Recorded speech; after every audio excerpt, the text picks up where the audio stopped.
Possible right now in this sport, both of these trucks are capable of taking their competitors through the field goal finish line. Back to you, Gary.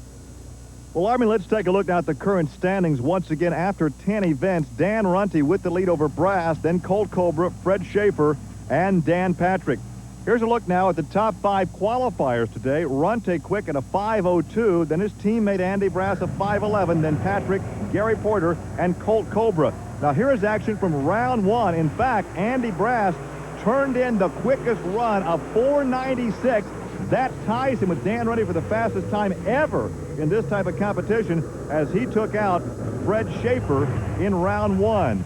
Now also in round 1, Paul Schaefer, near lane, respectable 5:15 ET. Spent a ton of money to get that low. However, it still wasn't good enough for the Ford. The Ford takes him at a 5:05. Dan Runte continues on.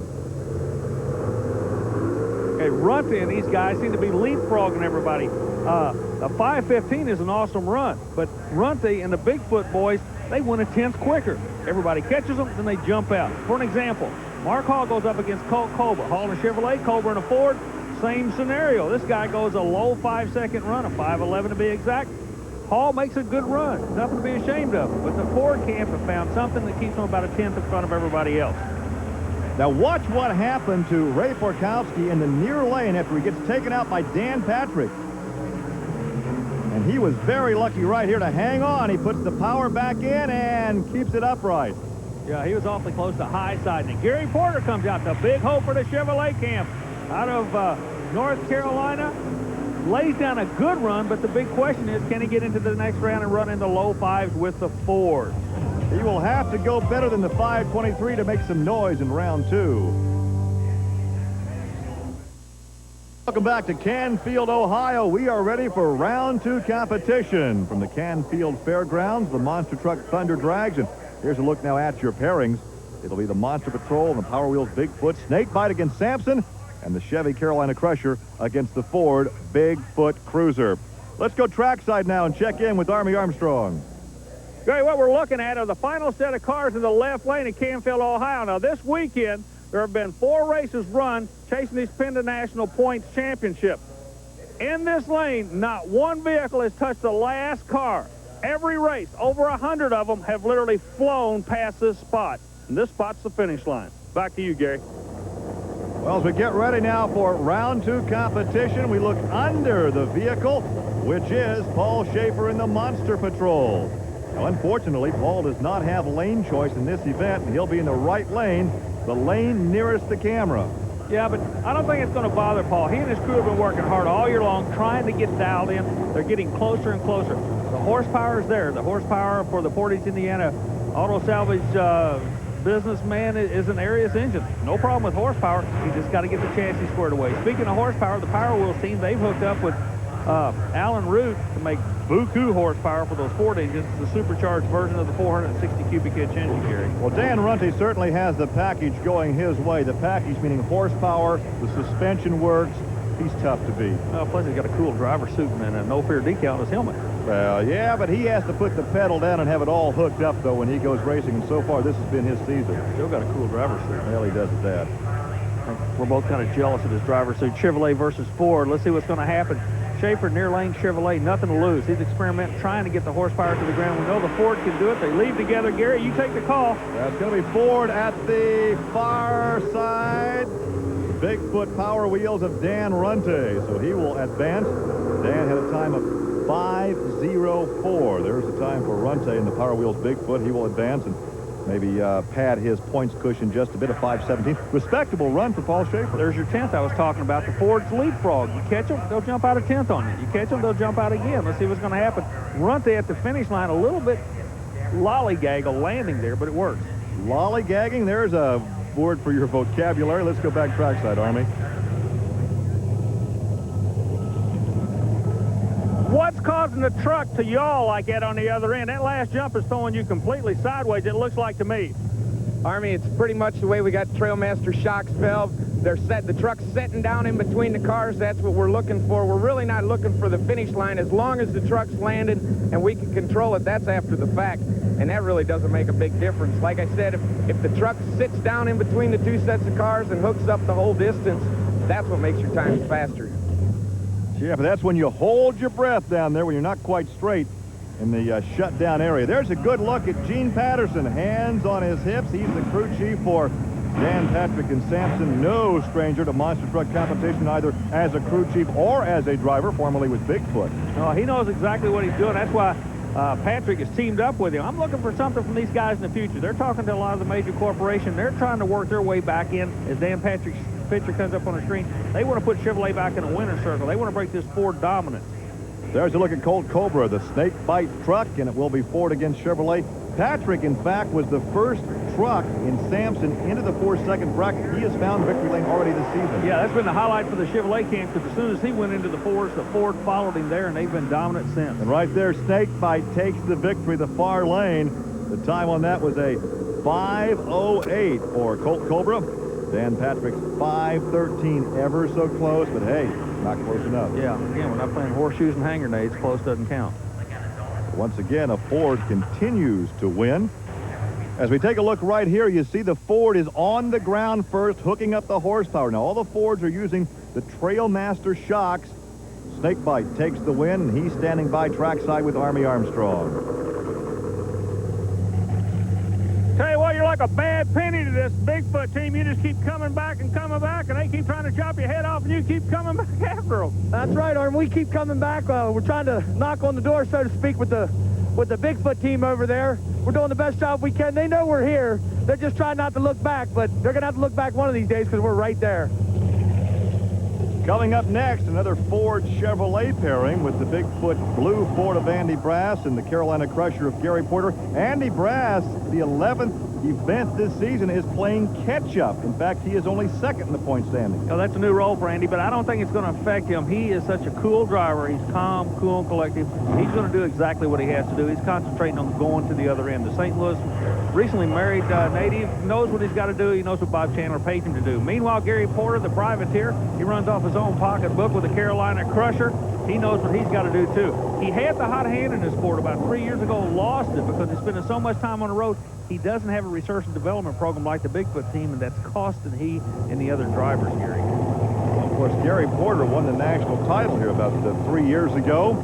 Down in the point standings right now as he stages alongside the big blue of Andy Brass. Round 2 competition continues here in Canfield, Ohio. Got a good race. Check this out. Andy Brass wins it. Oh, and here's a good time for Brass, 4:98. Second straight run in the fours for Andy Brass. 5:08, a good run for Gary Porter, just not quick enough. Keep bumping out. It's kind of like a carrot. They just hold it far enough in front of you. Here's a look at your final four. The Power Wheels Bigfoot against Snakebite. Carolina Crusher, Gary Porter, the fast loser, going up against the Bigfoot Cruiser. And here's Gary Porter. Gary, real quick. Man, a 5-0 run is awesome. You've run a 5:06 and gotten beat this weekend, a 5:08 and gotten beat this weekend. What's going through your mind here? Well, Army, is really tough out here, without having a big major sponsor and without having about 20 crew guys to, keep my truck up for me, and all I do is sit in the driver's seat. It's sort of hard for me to, compete against them. I'm just out here, struggling, doing the best I can, and, my day will come. That seems to be the sentiment of everyone. They all say the same thing when they're chasing the guy driving this Ford. Ohio, we are prepared for the semifinals. 3 Fords and a Chevrolet. Some cloudiness now has moved into the area, but not to dampen the enthusiasm, the spirits, or the competition. There's a look at the Bigfoot Power Wheels of Dan Runte. And let's go back trackside now and check in with Army Armstrong. The concerns that some of the other driver have are the number of crew members that are coming out here now. Jim Skycutter, he's an old drag racer. He comes over with the Bob Chandler operation, is listed actually as a crew chief for that truck. But what he's serving really is a statistician for all the Bigfoot involved trucks here. He's the guy that dots I's and cross T's, but the other teams don't have the luxury of having a Jim Skycutter on their team, or the perfectionism that he brings to the sport with him from the sport of drag racing that he's been involved in. Back to you, Gary. Well, Army, that's what Gary Porter was alluding to earlier. He was doing it really on his own as a privateer, didn't have the big staff to go along at each event. Well, what happens? These trucks allow 3 crew members. Well, all the Ford guys are jumping in and helping each other. The Dodge and Chevrolet guys, they're still playing privateers. They're kind of like Custer. They're sitting out there on the hill by themselves right now. There's a look at Colt Cobra, and there's a look at Dan Runte, a pair of Fords with Power Wheels Bigfoot and Snakebite. You got to remember, earlier in the year, Colt Cobra snookered Runte. I don't think it'll happen again. When I say he snookered him, he psyched him out. Runte, kind of a high-strung individual, a little bit nervous. Colt Cobra got the best of him once. Let's see if he can do it again. They are both staged. Watch the Christmas tree. There they go. Both leave good. No man's land, I think. Runte, what do you say? Oh, Runte ever so close. It is a 5:25 for Colt, and for Dan Runte, a 5:21. So actually they slow down just a bit. There's the time for Runte, but Runte takes the victory by inches. Well, they slow down in time, but that was a good side-by-side race. Check this out. A little bit of slip on the start line for Colt Cobra. That cost him. Runte took advantage of it and immediately goes the other end. And for the 9th time this season, Runte goes to the finals. He's with Army. Well, Snakebite, you put him away. You know Andy Brass is coming after you like a fast-moving freight. If he gets past his round, you know, what's going to happen at the end of the day here? Well, that's just it. If he does, it's 2 Fords in the final, and that's what we shoot for every time we come out to a race like this. Besides that, Army, I don't know. We'll have to see what he turns for a time. That last pass he made, we'll just have to see what comes out of it and what lane we get thrown in. All right, remember, the fast time will get lane choice. So it's Andy Brass and Gary Porter for the right to meet Dan Runte. There's the independent, the Carolina Crusher with Gary Porter. That's a Chevrolet. That was an interesting interview with Runte because he's almost conceding that this race is going to be faster than his and he will not have lane choice in the final. That kind of surprises me. We'll see if he turns out to be a prophet, because Porter stages against the Big Blue of Andy Brass. There's the Bigfoot Ford. That is the Bigfoot Cruiser. We understand Porter is building a new truck back in the Carolinas. He's going to try to be back on the circuit with it in the future, but right now he's just trying to play hang on with old equipment, to be very honest with you. He's just finishing out the season this year to start really anew next year. Chevy against Ford. Chevy the near lane. Ford the far lane for the right to go to the championship round here in Canfield. And it is Andy Brass. Ooh, close at the end. Andy Brass, though, nails it. Look at that. 494. He'll have lane choice. 494 for Andy Brass. Gary Porter turns in a 504. Any other race in 04 is good enough to win. Gee whiz. Incredible as we take a look at the replay. See how close it is at the finish. Brass with the hole shot, but he just does hang on. And now we'll go trackside to Andy. Army? Andy, you make changes. You and the crew been thrashing. You're talking about going 4.9. Son, you went the quickest in the sport, a 4.94 to go into the final. Yeah, we did. You know, it's just something that I've been looking for all year. You know, I wanted to be the first guy to turn into the 4.9s, but Dan Patrick with the American Gladiator, he was the first one. And that kind of upset me a little bit, you know, so we knew we was going to have to do something else. We was either going to have to come back in and run a bunch of 4.9s consistent or turn in either a 4.90 or maybe even a 4.80. And that's what I've been shooting for now. It's just going to see what we can do. You know, we got to run fast to get the points back and to get into the finals, and that's what we're doing.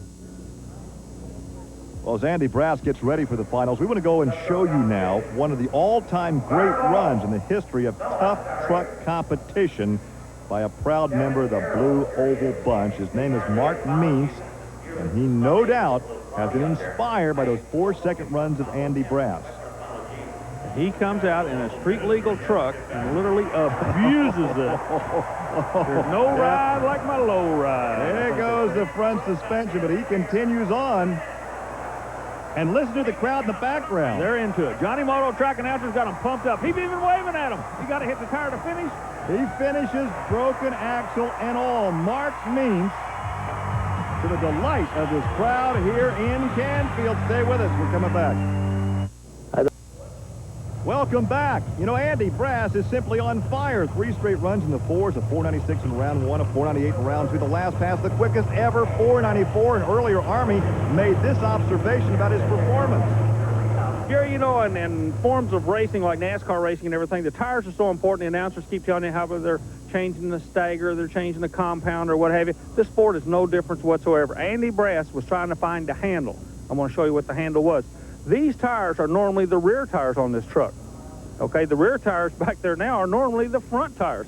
What he did was take those tires and reverse them because there is a weight difference. The tire that's on the front now is actually lighter and used to be on the back. Now that he's got more weight on the back, he seems to be pulling in the times. He doesn't seem to be pulling in the times. He's turning the fastest in the world. But looking for the handle, you hear that term all the time. In this case, it was just moving those tires back and forth and swapping them. Back to you, Gary. Well, it certainly made a difference if, in fact, that is the reason why all these runs in the 4-second bracket this afternoon. Well, you know, attention to detail you've got, and all young racers know this, you have to pay attention to detail. Somebody had to take away those tires to know that they were lighter. That's why you have a crew chief. Yeah. Your team members, there's Andy Brass, the far lane. He has lane choice for this championship. His teammate, Dan Runte. Runte leads. Now, Andy Brass, really, with only 2 more events left in the Penda Point Series, has to knock off Dan Runte. Well, Andy Brass is the old pro. He knows what he has to do. Runte has played his hand. Now it's up to Brass to sneak in the back door and whack him in the head, and that's exactly what's going to try to happen there. I'm using terminology to let you know that Andy Brass still believes he can win this world championship. It'll be the 4th world championship if he does win it. So you're saying it's his experience that will make the difference in the final 3 events of the year. I believe so. They're both good racers. They're both good run for both of them, but Andy Brass takes the victory. Oh, wait till you hear these times. The first 4-second final, 4.99 for Dan Runte in a losing effort, and Andy Brass goes a 4.91, and there is his ET once again, the first time ever both the finalists run in the 4-second bracket. In the interview earlier, Andy said he thought potentially he could go into the 4.8s. I thought that was a little bit of hoping, but I tell you, 4.91. He's just a blink away from a 480 run, the quickest side-by-side ever. He did it. Let's go down to Andy. Gary, the license plate kind of tells the tale. 491, quickest ever. Got to tickle you to death. We understand that puts you back in the national points lead. Well, I'd have to look at the points. I don't know exactly where we're standing right now. I know we're going to be up there pretty close or right behind him if we aren't not, or just right ahead of him. The pass, I'm pretty happy with the pass. You know, we've been having a lot of problems with the truck. It's been running good, but it's just not been just peak, you know. I mean, I can tell when the truck's running and when it's not, and it's been dealing us a fit this weekend. But like I say, there at the end, we started changing just all kinds of stuff. I changed my driving style, and I kept with the style that I did change to, and it seemed that we just started getting down to 9s, you know, 497, 496 and that, and then that's where we stayed. Whatever you did right. Congratulations, Andy. Well, thank you, Arm. And our congratulations to Andy Brass. Oh, he gets the bucket of ice water this week. That's becoming tradition now in the Bigfoot organization. That cools him off. Well, as we take a look at the Penda Points Series, 11 of 13 events, there's the 230 lead for Dan Runte over Brass, and it's Colt, Cobra, and a Ford. Then the Dodge and the Chevrolet as Runte signs the autographs. Uh-oh, both players in this game. And look out, here's the ice for Dan Runte. That's going to wrap it up. We're going to head off to Indianapolis for Army. I'm Gary Lee. We'll see you next week. Hey, here's news and exciting video release from Diamond P Sports. Bring the excitement of mud monster truck racing into your living room with Diamond P's newest horsepower hit. Trust me, you're in there with this third strike. Shake, battle, and roll 3.